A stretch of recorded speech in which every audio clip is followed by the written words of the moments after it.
August 2nd, 1909, the day that would end up being one of the most important days for numismatic history, yet a day that will begin a dramatic feud between two highly respected artists in the world of art, numismatics, and currency.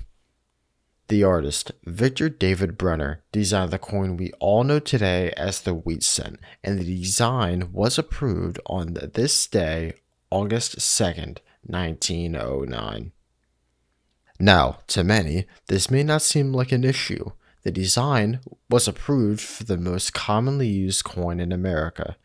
However, it brought up many issues that we'll be discussing in this video.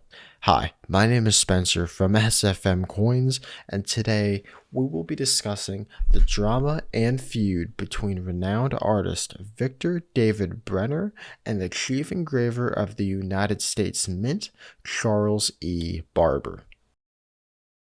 After the design was approved, the coin had quickly went into effect in the San Francisco and Philadelphia mints, as they were to be released the same year, 1909.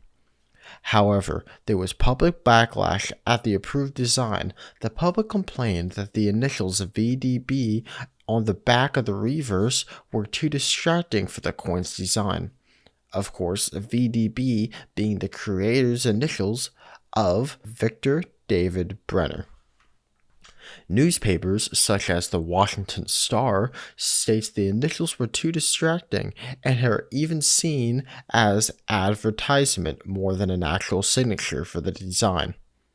On August 6th, 1909, only a few days after the initial design has been approved and the minting process has begun, the Treasury Secretary McVall approved the removal of the VDB on the reverse of the iconic coin. There was brief discussion amongst the Treasury stating that there will be a B replacing the VDB to represent Brenner's last name instead of his full initials. However, this idea was rejected.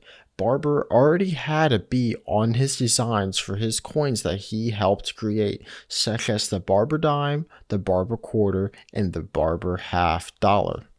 Because the removal of the VDB was so abrupt and sudden, the VDB was minted in very small quantities.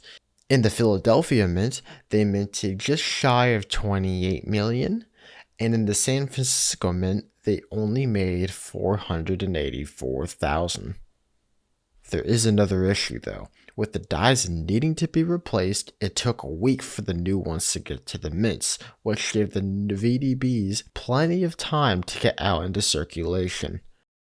Now obviously, with these numbers being so low, these coins carry an extreme premium on their value when it comes to the numismatic standpoint, especially the 1909 VDBS. It is said that Barber felt offended and blindsided by the U.S. government when the design was outsourced to Vincent David Brenner. This feud was always one that amused me, and it is definitely an interesting story to tell. So tell me, did you know this story? What was your favorite part about it? If you want more stories like this, more behind the scenes, please let me know. I would be happy to do more. There is tons of stories like this. You just have to do some digging, and I would be happy to tell them. Thank you for watching.